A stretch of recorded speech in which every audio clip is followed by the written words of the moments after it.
নমস্কার। রাজ্যে আবারও কিন্তু নতুন করে আশাকর্মী নিয়োগের একটি বিজ্ঞপ্তি কিন্তু প্রকাশিত করেছে। এক্ষেত্রে রাজ্যের বিভিন্ন জেলাতে ইতিমধ্যে আশাকর্মী নিয়োগের বিজ্ঞপ্তি ধাপে ধাপে কিন্তু প্রকাশিত করছে রাজ্য সরকারের তরফ থেকে। আজকে আমরা এখানে দেখতে পাচ্ছি অফিসিয়াল ওয়েবসাইটের মাধ্যমে যে বিভিন্ন যে ব্লক ওয়াইজ অর্থাৎ গ্রাম পঞ্চায়েত অর্থাৎ গ্রামে গ্রামে যে আশাকর্মী নিয়োগের বিজ্ঞপ্তি প্রকাশিত হয়েছে, সেই ক্ষেত্রে এখানে দেখতে পাচ্ছেন কল্যাণী ব্লকে অর্থাৎ সাব ডিভিশনের ক্ষেত্রে এখানে নিয়োগ হচ্ছে আশাকর্মী, এবং এক্ষেত্রে রয়েছে হরিণঘাটা ব্লকের আন্ডারে বিভিন্ন আশাকর্মী নিয়োগ করা হবে।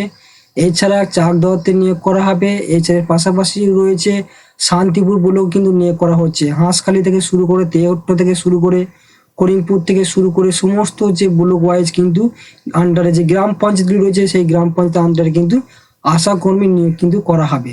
সেক্ষেত্রে আপনারা অবশ্যই দেখতে পাচ্ছেন আমরা সেই সময় তথ্যগুলি কিন্তু আজকে আমরা জেনে নেব, এবং এই যে অফিসিয়াল নোটিফিকেশনের মাধ্যমে আমরা জানতে পেরেছি ওয়েবসাইটে দেওয়া হয়েছে আশাকর্মী নিয়োগের ক্ষেত্রে আপনাদের যে সমস্ত ক্যাটাগরি রয়েছে, যেমন সেক্ষেত্রে যেমন আপনাদের রয়েছে যে আপনাদের বয়সসীমা কি রয়েছে এবং আপনাদের শিক্ষাগত যোগ্যতা কি রয়েছে, এবং আপনাদের যে ব্লক ওয়াইজ আপনাদের নিয়োগগুলি করা হবে সেই ব্লক ওয়াইজে আপনাদের গ্রাম পঞ্চায়েতের নামগুলি কি রয়েছে, এবং আপনাদের অফলাইন ফর্মের মাধ্যমে আপনাদের সম্পূর্ণ এই নিয়োগ প্রক্রিয়া সম্পূর্ণ করতে হবে। সেই ক্ষেত্রে আবেদনের শেষ তারিখ কি রয়েছে সেটা কিন্তু অবশ্যই আপনাদেরকে জানতে হবে, এবং এক্ষেত্রে শুধুমাত্র মহিলা প্রার্থীরা কিন্তু এখানে আবেদন করতে পারবেন, এবং আপনারা সরাসরি ভিডিও পেজে কিন্তু আপনাদের কিন্তু জমা করতে হবে, সেটা কিন্তু অবশ্যই জেনে রাখতে হবে। শুধুমাত্র মহিলা প্রার্থীরা কিন্তু এখানে আবেদন করতে পারবেন। আজকে আমরা সেই অফিসিয়াল নোটিফিকেশনের মাধ্যমে সেই তথ্যগুলি A to Z কিন্তু অবশ্যই জেনে নেব। তার আগে প্রত্যেকে জানেন কি এই চ্যানেলে নতুন সদস্য তো অডিয়েন্স হয়ে থাকলে প্রত্যেকে চ্যানেলটাকে সাবস্ক্রাইব এবং পাশে বেল আইকনটি ক্লিক করে দেবেন সবার আগে এই ধরনের নিত্য নতুন আপডেট পেতে। এখানে দেওয়া আছে আশাকর্মী নিয়োগের বিজ্ঞপ্তি, অর্থাৎ বর্তমানে যে রাজ্যের বিভিন্ন জেলাতে আশাকর্মী নিয়োগের রিক্রুটমেন্ট চলছে, সেক্ষেত্রে নদিয়া জেলা থেকে কিন্তু বিভিন্ন ব্লকে কিন্তু আশাকর্মী নিয়োগের রিক্রুটমেন্ট চলছে। সেক্ষেত্রে বিভিন্ন গ্রাম পরিষেবা অনুযায়ী আশাকর্মী নিয়োগের উদ্দেশ্যে কিন্তু এই নিয়োগগুলি করা হচ্ছে। সেক্ষেত্রে বিশেষ করে মহিলারা এখানে আবেদন জানাতে পারবেন তাদের নিজস্ব যে গ্রাম পঞ্চায়েত রয়েছে, গ্রাম পঞ্চায়েত আন্ডারে যে স্বাস্থ্য বা অর্থাৎ সাব সেন্টারগুলি রয়েছে সেখানে কিন্তু আপনারা আবেদন করতে পারবেন, নিজের এলাকাতে কিন্তু পোস্টিং হবে। সেই আশাকর্মী নিয়োগ ক্ষেত্রে আপনাদের যে শর্তাবলী ওগুলি কি কি রয়েছে সেগুলো কিন্তু আজকে এই ভিডিওর মাধ্যমে আমরা অবশ্যই কিন্তু স্টেপ বাই স্টেপ কিন্তু অবশ্যই জানবো। সবার প্রথম স্টেপ কি দেওয়া আছে, কেবলমাত্র বিবাহিতা বিধবা এবং আদালত কর্তৃক বিবাহ বিচ্ছিন্ন মহিলারা কিন্তু এখানে আবেদন করতে পারবেন, অর্থাৎ এই 3 শ্রেণীর মহিলারা কিন্তু এখানে আবেদন করতে পারবেন। সেক্ষেত্রে আপনাদের অবশ্যই স্থায়ী বাসিন্দায় কিন্তু অবশ্যই প্রমাণপত্র থাকতে হবে, এবং সেটা প্রমাণপত্র হিসেবে অবশ্যই আপনাদের কিন্তু 1/1/2025 তারিখ অনুযায়ী আপনাদের অবশ্যই ভোটার কার্ড হতে এপিক কার্ড, রেশন কার্ড এইসবগুলি কিন্তু তথ্য আপনাদের প্রমাণপত্রে কিন্তু লাগবে। সেক্ষেত্রে আপনাদের বয়স কি চাওয়া হয়েছে এই আশাকর্মী নিয়োগের ক্ষেত্রে, এই আশাকর্মী নিয়োগের ক্ষেত্রে বয়স চাওয়া হয়েছে আপনাদের 30 থেকে 40 বছরের মধ্যে, অর্থাৎ 23/7/2025 তারিখ অনুযায়ী আপনাদের গণনা করা হবে। এবং যদি আপনি তপশিলি জাতি এবং তপশিলি উপজাতি হয়ে থাকেন তাহলে আপনার বয়সের ছাড় কিন্তু পেয়ে যাবেন 5 বছরের পর। সেটার ক্ষেত্রে আপনাদের এখানে 22 থেকে 40 বছরের মধ্যে বয়স হলে প্রত্যেক প্রার্থী কিন্তু এখানে আবেদন জানাতে পারবেন, এই বয়স আপনাদের মধ্যেই থাকে। সেক্ষেত্রে আপনাদের যে শিক্ষা যোগ্যতা কি চাওয়া হয়েছে, অবশ্যই আপনাকে মাধ্যমিক পরীক্ষায় সমতুল্য উন্নত, অর্থাৎ আপনাকে মাধ্যমিক পাস যোগ্যতা অর্জন করে থাকলেই আপনি এখানে আবেদন করতে পারবেন। সেক্ষেত্রে যদি আপনি উচ্চতর শিক্ষার যোগ্যতা অর্থাৎ মাধ্যমিক পাশে যদি আপনার আরও উচ্চতর যোগ্যতা থাকে, যেমন আপনার যদি উচ্চ মাধ্যমিক বা বিএ পাস কিংবা এমএ পাস থাকলে সেক্ষেত্রে আপনার কোনো বাধা থাকছে না। ন্যূনতম মাধ্যমিক পাস যোগ্যতা অর্জন করে থাকলেই আপনি কিন্তু এখানে এই আশাকর্মী রিক্রুটমেন্টের ক্ষেত্রে আবেদন জানাতে পারবেন। এছাড়া আপনাদের বিশেষ একটি যে গ্রেড দেওয়া আছে সেক্ষেত্রে যেমন গ্রেড 1, গ্রেড 2 এবং স্বনির্ভর গোষ্ঠীর সদস্য হয়ে থাকেন সেক্ষেত্রে কিন্তু আপনি আগে কিন্তু গ্রাহ্য হবেন, এবং প্রশিক্ষণপ্রাপ্ত দায় যদি হয়ে থাকেন সেক্ষেত্রেও কিন্তু আপনি সবার আগে গ্রাহ্য হবেন। এখানে দেওয়া হয়েছে সাব সেন্টারে সন্নিহিত গ্রাম সমূহের 2011 সালে গণনা অনুযায়ী তপশিলি জাতি উপজাতিদের যে শংসাপত্র রয়েছে সে অনুযায়ী আপনারা কিন্তু সেখানে দাখিল করতে পারবেন। সেক্ষেত্রে আপনাদের আবেদনপত্র যে সমস্ত নথিগুলি লাগবে সেগুলো অবশ্যই জেনে নেব। তার আগে আমাকে কিন্তু অবশ্যই জানতে হবে যে আপনাদের অফলাইন ফর্মটি আপনারা কীভাবে ফিল আপ করবেন।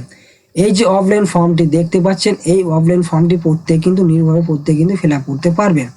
ফিল আপ করে আপনাদের এই যে দেখতে পাচ্ছেন হরিণঘাটা ব্লকের আন্ডারে এই যে গ্রাম পঞ্চায়েত নাম দেওয়া আছে, এখানে সাবসেন্টারের নাম দেওয়া আছে, ঠিকানা দেওয়া আছে, সমস্ত এখানে কিন্তু আপনারা অ্যাপ্লিকেশনটি করতে পারবেন। সেই ক্ষেত্রে এখানে আমি শান্তিপুরের অফলাইন ফর্মটি আমি আপনাদের দেখিয়ে দিচ্ছি কিভাবে আবেদন করবেন, সেটা করতে কিন্তু মনোযোগ করে দেখবেন। এই যে অফলাইন ফর্মটি দেখতে পাচ্ছেন, এই অফলাইন ফর্মটি আপনাদেরকে সবার প্রথম কিন্তু A4 সাইজে প্রিন্টার করতে হবে। প্রিন্টার করে নেওয়ার পর আপনাকে সুন্দরভাবে কিন্তু হাতে কলমে প্রত্যেক প্রার্থীকে কিন্তু আবেদন করতে হবে। আশা করি এই যে আবেদনপত্র দেখতে পাচ্ছেন 2025 সালে, এখানে আবেদনপত্রের নাম্বারটা দেওয়া আছে, যেটা আপনার নোটিফিকেশনের উপরে নাম্বারটা দেওয়া আছে। এখানে আপনারা অবশ্যই পাসপোর্ট সাইজের ফটো যুক্ত করবেন। এখানে ফিতি দেওয়া আছে, এখানে আপনার নামটি লিখবেন, আপনি শ্রীমতী হিসাবে আবেদনকারীর নাম দেওয়া লিখতে হবে। এখানে ব্লকের নাম সেটা অবশ্যই লিখবেন এবং আপনার যে গ্রামের নাম সেটা কিন্তু এখানে উল্লেখ করে দিবেন আশা কর্মী নিয়োগের ক্ষেত্রে। এখানে নাম লিখবেন, আপনার অবশ্যই আপনার নামটি লিখবেন সুন্দরভাবে। এখানে আপনার পিতার নাম লিখবেন, এখানে আপনার স্বামী বা অভিভাবকের নাম লিখতে পারবেন। এখানে আপনার স্থায়ী ঠিকানা যেখানে বসবাস করছেন ইতিমধ্যে, গ্রামের নাম, পোস্ট অফিসের নাম এবং থানা, জেলা এবং পিনকোড সহ অবশ্যই কিন্তু উল্লেখ করে দিতে হবে। এখানে আপনার বৈধ মোবাইলের নাম্বারটি এখানে উল্লেখ করে দিবেন। এখানে আপনার 3 শ্রেণী মহিলা রয়েছেন, তাদের মধ্যে আপনি কোনটির মধ্যে পড়েন সেটা অবশ্যই টিক মার্ক করে দিবেন। এখানে জন্ম তারিখ অনুযায়ী আপনাকে লিখে দেবেন, ডেট, মান্থ এবং ইয়ার সেটা অবশ্যই এখানে কিন্তু উল্লেখ করে দিবেন। নিচে এখানে বাংলায় দেওয়া আছে 18/7/2025 তারিখ অনুযায়ী আপনার যে বছর, মান্থ এবং দিন সেটা উল্লেখ কিন্তু অবশ্যই করে দিবেন আপনার জন্ম তারিখ অনুযায়ী। সেক্ষেত্রে এখানে দেওয়া আছে বিজ্ঞপ্তি অনুযায়ী আপনার যে উপস্বাস্থ্য কেন্দ্রের নাম, সেই সেন্টার গ্রামের নামটা সেটা কোথায় অবস্থিত রয়েছে সেটা কিন্তু উল্লেখ করে দিতে বলেছেন। আপনার বাড়ির কাছাকাছি যে সাব সেন্টারটি রয়েছে সেখানে কিন্তু যেহেতু আপনি জবটি পাবেন সেই জন্য আপনাকে অবশ্যই কিন্তু এখানে উল্লেখ করতে হবে। এখানে দেওয়া আছে শিক্ষা যোগ্যতার আপনার কোয়ালিফিকেশন বিস্তারিত তথ্যগুলি। এখানে যোগ্যতা অনুযায়ী আপনার মাধ্যমিক পাস, উচ্চ মাধ্যমিক পাস, বিএ পাস এবং এমএ পাস এটা উল্লেখ করতে পারবেন। আপনি কোন বোর্ডে পাস করছেন সেটা উল্লেখ করে দেবেন। মাধ্যমিক বোর্ডের নাম আলাদা থাকবে এবং উচ্চ মাধ্যমিক বোর্ডের নাম আলাদা থাকবে এবং বিএ থাকলে ইউনিভার্সিটির নাম থাকবে, সেটা কিন্তু উল্লেখ করবেন। কত সালে পাস করছেন সেটা কিন্তু এখানে অবশ্যই উল্লেখ করে দেবেন। এখানে আপনি কত নাম্বার পেয়েছেন সেটা কিন্তু অবশ্যই উল্লেখ করবেন, মাধ্যমিক, উচ্চ মাধ্যমিক, বিএ পাস। এর পাশাপাশি আপনি কত শতকরা পার্সেন্টেজ পেয়েছে সেটাও কিন্তু এখানে অবশ্যই উল্লেখ করে দিবেন। যদি আপনার কোনো মন্তব্য থাকে সেটা কিন্তু উল্লেখ করতে পারবেন এই ফর্মের সাথে। এখানে দেওয়া আছে আপনার অবশ্যই স্থায়ী বাসিন্দা হিসেবে আপনার কিন্তু অবশ্যই ভোটার কার্ডটা খুবই গুরুত্বপূর্ণ, সেটা এখানে আশা কর্মী নিয়োগের ক্ষেত্রে। এখানে নির্বাচন সচিব পরিচয়পত্র নাম্বার অর্থাৎ ভোটার কার্ডের নাম্বার। এখানে আবেদনকারী ভোটার অংশ নাম্বার, কর্মী নাম্বার, যেটা আপনার ভোটার লিস্ট থাকবে সেই লিস্ট অনুযায়ী লিখবেন। এখানে বিবাহিত মহিলার ক্ষেত্রে স্বামীর নামে অংশ নাম্বার, কর্মী নাম্বার লিখবেন।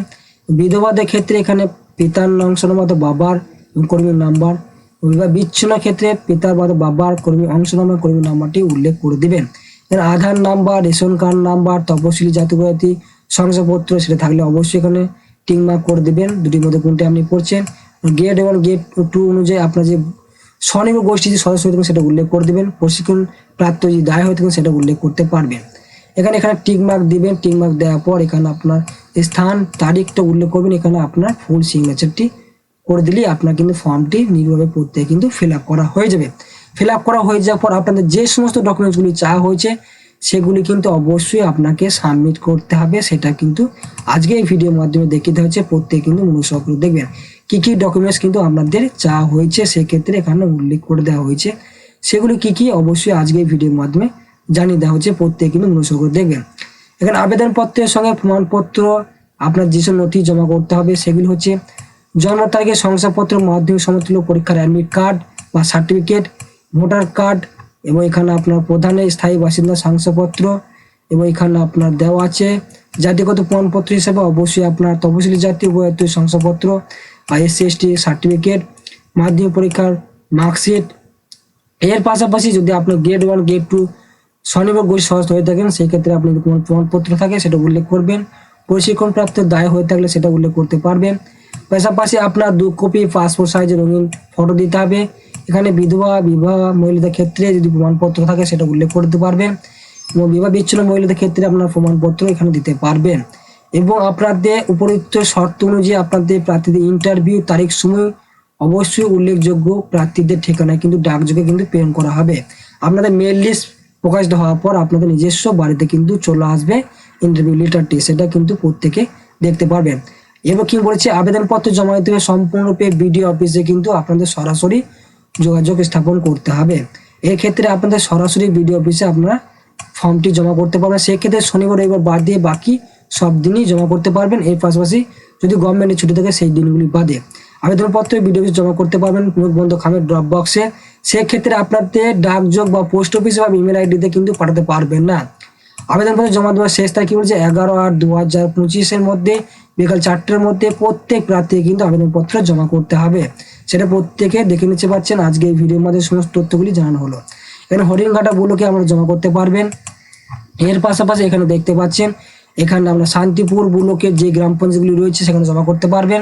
এর পাশাপাশি কল্যাণী যে রয়েছে, কল্যাণীতে আপনার যে ব্লক রয়েছে এই ব্লকে আন্ডারে আপনারা অবশ্যই জমা করতে পারবেন। প্রত্যেকে এই সমস্ত তথ্যগুলি কিন্তু আজকের ভিডিওর মাধ্যমে A to Z কিন্তু আপনাদের জানিয়ে দেওয়া হলো। আপনারা যদি কোনো নথি প্রবলেম হয়ে থাকে বা বুঝতে অসুবিধা হয়ে থাকে অবশ্যই আমাকে কমেন্টে জানাবেন। আমি অবশ্যই আপনাদের কমেন্টের মাধ্যমে সমস্ত যাবতীয় তথ্য আপনাদের কিন্তু কমেন্টের মাধ্যমে জানানো হবে। এবং আপনি কোন জেলা থেকে দেখছেন অবশ্যই কমেন্টে জানাবেন। পরবর্তীতে এই ধরনের আপডেট পেতে অবশ্যই চ্যানেলটাকে ফলো এবং সাবস্ক্রাইব করতে ভুলবেন না। পরবর্তী এই ধরনের লেটেস্ট আপডেট পেতে সবার আগে এই চ্যানেলের মাধ্যমে সবার আগে কিন্তু প্রত্যেকেই প্রার্থীরা পেয়ে যাবেন। তাই প্রত্যেকে আজকে ভিডিও দেখার জন্য অসংখ্য ধন্যবাদ জানাই জিএম আপডেট চ্যানেলের পক্ষ থেকে।